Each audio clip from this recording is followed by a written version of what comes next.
Guys, അങ്ങനെ ഇന്ന് നമ്മൾ ചെയ്യാൻ പോകുന്നത് ഒരു M2 Proൻ്റെ ഇൻസ്റ്റാളേഷനാണ്. അതായത് നേറ്റീവ് അർബൻ കമ്പനിയുടെ M2 Pro മെഷീനാണ്.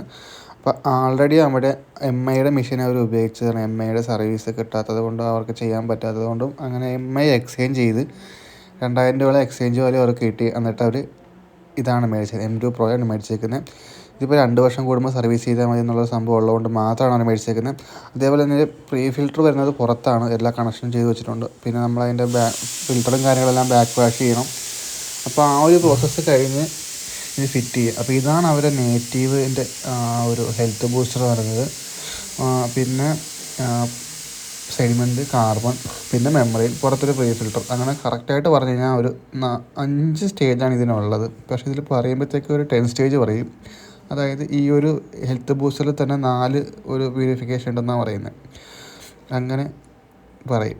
അങ്ങനെ സ്റ്റേജ് പറയുമ്പോഴത്തേക്കും 10 സ്റ്റേജ് പറയും. ശരിക്കും ഫിൽറ്ററുകളുടെ എണ്ണം ശരിക്കും 5 ഉള്ളൂ. പിന്നെ ഒരു UVയും കൂടി കൂട്ടി 6 ഇത് വരും. ഫിൽറ്റർ പക്ഷേ 5 ഉള്ളൂ. UV ടാങ്കിലാണ് വരുന്നത് മേളിൽ, അല്ലാണ്ട് UV ലാമ്പോ UV അങ്ങനത്തെ കാര്യങ്ങളല്ല വരുന്നത്. പിന്നെ നോർമലി നോക്കുകയാണെന്നുണ്ടെങ്കിൽ മറ്റ് കമ്പനികളെ വെച്ച് നോക്കുകയാണെന്നുണ്ടെങ്കിൽ സർവീസ് കുറച്ചുകൂടി മെച്ചമുണ്ട്. കാരണം വെച്ച് കഴിഞ്ഞാൽ ഇവർ സ്റ്റാർട്ടപ്പ് ആയതുകൊണ്ടാണോ എന്നറിയത്തില്ല, നമുക്ക് സർവീസ് നല്ലപോലെ കസ്റ്റമർക്ക് കിട്ടും. അതായത് എന്തെങ്കിലും റീപ്ലേസ്മെൻ്റ് ആണെങ്കിലും ഫിൽറ്ററിൻ്റെ മാറുന്ന കാര്യത്തിനാണെങ്കിലും ആ ഒരു പഞ്ച്വാലിറ്റി കീപ്പ് ചെയ്യുന്നുണ്ട്. അത് നമ്മൾ ടെക്നീഷ്യന്മാരൊരു ഗുണം കൊണ്ട് കൂടിയാണ്. അല്ലാതെ അതിലും ഒരു കാര്യമുണ്ട്. പിന്നെ ടെക്നീഷ്യന്മാർക്ക് കറക്റ്റ് സമയത്ത് ചെയ്തില്ലെങ്കിൽ പെനാൽറ്റി വരും. അപ്പോൾ അങ്ങനെ വരുമ്പോഴത്തേക്കും എല്ലാവരും കറക്റ്റ് സമയത്ത് ചെയ്യും. അപ്പോൾ ഇതാണ് അതിൻ്റെ ഒരു സ്പീഡെന്ന് പറയുന്നത്. ഈ ഒരു സ്പീഡേ വരുള്ളൂ. ഇപ്പോൾ പ്രായമായവരൊക്കെ ഉണ്ടെങ്കിൽ ഇത് മേടിച്ച് കൊടുക്കാതിരിക്കണമായിരിക്കും നല്ലത്. കാരണം വെച്ചാൽ ഇവർക്ക് ആ സ്വിച്ച് ബട്ടണായിട്ട് കുറച്ച് ഇതായിരിക്കും. മറ്റേന്ന് പറയുമ്പോൾ ഒരു ടാപ്പാണ്. M0 M1 ഒക്കെ ഒരു ടാപ്പാണ് വരുന്നത്. ആ ടാപ്പ് വരുമ്പോഴത്തേക്കും സുഖമാണ് കുറച്ചുകൂടി. പിന്നെ ഇതിൻ്റെ സംഭവം എന്ന് വെച്ച് കഴിഞ്ഞാൽ ഒരു 3 സ്വിച്ച് വരും.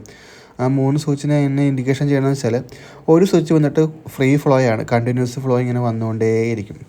റൈറ്റ് സൈഡിലൊരു ബോട്ടിൻ്റെ ചിഹ്നം ഉള്ളത് നമുക്കൊരു 750 ml കിട്ടുന്നത്, ഏകദേശം നമുക്ക് കിട്ടുന്നത്. പിന്നെ മറ്റേത് ലെഫ്റ്റ് സൈഡിൽ ആ ഒരു ഗ്ലാസ് കൂടി ഇട്ടേക്കുന്നത് 350 ml വരും. ഇതാകുമ്പോഴത്തേക്കും നമുക്ക് M2 Pro ആയതുകൊണ്ട് ഇതിനെ കസ്റ്റമൈസ് ചെയ്യാൻ പറ്റും. നമുക്ക് ഇതിൻ്റെ ആപ്പ് ഡൗൺലോഡ് ചെയ്ത് IoT ആപ്പ് ഡൗൺലോഡ് ചെയ്ത് ആ ഒരു ചെറിയ വാല്യൂ ചെറുതായിട്ട് അങ്ങോട്ടും ഇങ്ങോട്ടും ഒന്ന് എടുക്കാൻ പറ്റും.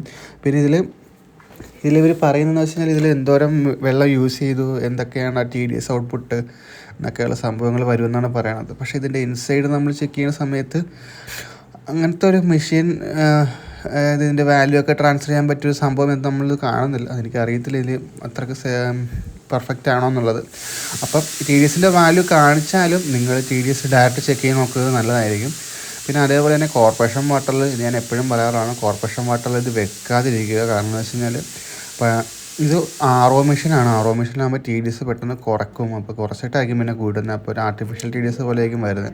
അപ്പോൾ നോർമലി കോർപ്പറേഷൻ വാട്ടറിലെ TDS 30 ഒക്കെ ആയിരിക്കും. അപ്പോൾ അത് അങ്ങനെ UV മെഷീൻ വെച്ചിട്ട് യൂസ് ചെയ്യുന്നതെങ്കിൽ നല്ലത്. അപ്പോൾ എന്തെങ്കിലും ഉണ്ടെങ്കിൽ നമ്മളെ കോൺടാക്റ്റ് ചെയ്യുക. അപ്പോൾ ഓക്കെ, ബൈ.